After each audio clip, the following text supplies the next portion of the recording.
नमस्कार. स्वागत आहे तुमचं आजच्या व्हिडिओमध्ये. जे विद्यार्थी मित्र आजच्या व्हिडिओमध्ये नवीन असतील त्यांना कृपया विनंती आहे की त्यांनी यापूर्वीचे सर्व व्हिडिओ बघून घ्यावे म्हणजे तुम्हाला त्याची लिंक लागेल. तर उदाहरण नंबर 20, एकही बस कार नाही, एकही बस रेल्वे नाही. अनुमानामध्ये जर आपण पाहिलं तर कार, रेल्वे म्हणजे हे दोनच घटक सर्वत्र सारखे आहेत. आपल्याला जोडायचे काय? कार आणि रेल्वे. मग कार आहे पहिल्या विधानामध्ये, रेल्वे आहे दुसऱ्या विधानामध्ये. आणि हे दोन्ही विधान कसे आहेत? निगेटिव्ह. निगेटिव्ह विधान जोडण्यासाठी कॉमन घटक कोण आहे? बस. तो काय झाला पाहिजे? कॅन्सल. एकही म्हणजेच काय? एकही मुळे 100. एकही म्हणजे सर्व, एकही यासाठी आपण किती घेतो? 100. म्हणजे कमीत कमी एक 100 आहे. इथे सुद्धा 100 आहे. म्हणून कॉमन घटक कॅन्सल होतो. परंतु दोन निगेटिव्ह विधान जेव्हा जोडले जातात तेव्हा त्यापासून एकही अनुमान बरोबर येत नाही. मग ते निगेटिव्ह असो किंवा पॉझिटिव्ह. म्हणजे इथे हे सर्व अनुमान चुकीचे आहे. बघा, ठोकळा, चौकोन, चौकोन, ठोकळा. सर्वत्र चौकोन ठोकळा आहे म्हणजे आपल्याला ठोकळा आणि चौकोन जोडायचे. तर पहिल्या विधानामध्ये ठोकळा आणि दुसऱ्यामध्ये आहे चौकोन. दोन्हीही विधान कसे आहेत? निगेटिव्ह. आणि याच्यामध्ये जो कॉमन घटक आहे घन हा कॅन्सल झाला पाहिजे. निगेटिव्ह मधला दुसरा घटक असतो 100 आणि एकही मुळे 100 म्हणजे हा कॉमन घटक नाहीसा होतो. आणि सेम जेव्हा निगेटिव्ह विधान जोडले जातात तेव्हा त्यापासून एकही अनुमान येत नाही. मग ते पॉझिटिव्ह असो किंवा निगेटिव्ह. म्हणजे इथे सुद्धा हे सर्व अनुमान चुकले. अगोदर मित्रांनो अनुमानामध्ये कोणते शब्द, कोणते दोन घटक जर एकाच विधानामध्ये आहेत का ते अगोदर चेक करा आणि नसतील तर मग विधान जोडा. बघा, इथे पाणी, ढग, ढग, पाणी, पाऊस, निळा, निळे पाऊस. म्हणजे पहिल्या दोन अनुमानासाठी आपल्याला पाणी आणि ढग जोडायचे. तर पाणी आहे पहिल्या विधानामध्ये, ढग आहे दुसऱ्या विधानामध्ये. दोघांमधील कॉमन घटक आहे पाऊस. कमीत कमी एक 100 पाहिजे. इथे दोन्हीही 100 आहेत. सर्व मुळे आणि एकही मुळे. म्हणजे पहिलं आणि दुसरं जोडता येते. पहिलं विधान आहे पॉझिटिव्ह, दुसरं आहे निगेटिव्ह. पण पॉझिटिव्ह आणि निगेटिव्ह जोडले तेव्हा त्यापासून येणारे सर्व अनुमान कसे पाहिजेत? निगेटिव्ह पाहिजेत. हे दोन्ही अनुमान निगेटिव्ह आहेत. चला आता बघूया आपण 150 मेथड. आहे म्हणजे आहे मुळे दुसरा घटक किंवा पॉझिटिव्ह मध्ये दुसरा घटक किती असतो? 50. म्हणजे आपल्याकडे पाणी किती येईल? 50.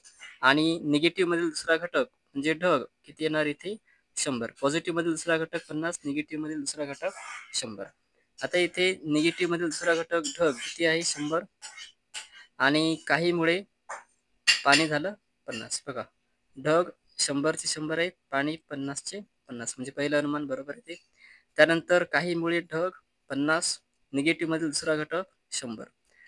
आता इथे पाणी किती आहे? 50 आहे. पण इथे पाणी किती झालं? 100. म्हणजे हे अनुमान चुकलं. चला आता आपल्याला तिसरं आणि चौथं अनुमान जोडायचं आहे. त्यासाठी बघा, पाऊस, निळा, निळा पाऊस हे दोन शब्द जोडायचे. पाऊस कुठं आहे? आता पाऊस दुसऱ्या विधानामध्ये सुद्धा आहे आणि तिसऱ्या विधानामध्ये, सॉरी तिसऱ्या नाही, पहिल्या विधानामध्ये सुद्धा आहे. आणि निळे कुठे आहे? तिसरं. मग आता पाऊस नेमकं दुसऱ्या मधला घ्यायचा की तिसऱ्या मधला घ्यायचा हे कसं ठरवणार? तर बघा, जर आपण दुसरं विधान घेतलं तर दुसऱ्या विधानामध्ये हे पाऊस आणि निळे, पण यांच्यामध्ये यामध्ये आहे ढग आणि यामध्ये आहे पाणी. म्हणजे यामध्ये कॉमन घटक नाही. म्हणून आपल्याला हे विधान यासाठी घेता येणार नाही. जर आपण पहिल्यामधला पाऊस घेतला तर यामध्ये इथे आहे पाणी आणि तिसऱ्यामध्ये सुद्धा आहे पाणी. म्हणजे आपल्याला हे पहिलं पॉझिटिव्ह आणि हे तिसरं हे निगेटिव्ह हे दोन विधान जोडता येतील. विद्यार्थी मित्रांनो, मला आशा आहे तुम्हाला हे कळलं असेल. दुसरं का नाही घेतलं? कारण यामध्ये ढग आहे आणि यामध्ये आहे पाणी. म्हणजे कॉमन घटक सारखे नाहीत आणि जोपर्यंत कॉमन घटक सारखे येत नाही तोपर्यंत विधान जोडता येत नाही. चला आता पहिलं आणि तिसरं आपल्याला जोडता येईल. यामध्ये कॉमन घटक 50, सॉरी पॉझिटिव्ह मधील दुसरा घटक 50 आणि एकही मुळे इथे 100. म्हणजे कमीत कमी एक घटक 100 आहे. इथे हे कॅन्सल आउट होईल.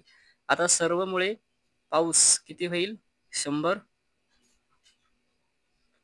इथे सर्वमुळे पाऊस 100 आणि निगेटिव्ह मुळे दुसरा घटक 100. जे इथे निळे सुद्धा किती येतील 100. आता दोन्ही घटक जर 100 असतील तर ते चेक करायची गरज नाही बघा. पॉझिटिव्ह आणि निगेटिव्ह जोडले तर येणारे सर्व अनुमान निगेटिव्ह येतात. इथे दोन्ही अनुमान निगेटिव्ह आहेत. आणि काहीमुळे पाऊस 50, निगेटिव्ह मधील दुसरा घटक 100 चालते. पाऊस 100चं 50 झालं, निळे 100चे 100 आहेत, बरोबर. काहीमुळे निळे 50 आणि निगेटिव्ह मधील दुसरा घटक म्हणजे पाऊस किती येईल 100. निळे 100चे 50 झाले, पाऊस 100चा 100 आहे, बरोबर. मित्रांनो, हे आहे तुमच्यासाठी होमवर्क. तुम्ही हे नक्की सोडवा आणि व्हिडिओ अगोदर पॉज करून तुम्ही स्वतः अगोदर व्हिडिओ सोडवण्याचा एक्झाम्पल सोडवण्याचा प्रयत्न करा. धन्यवाद.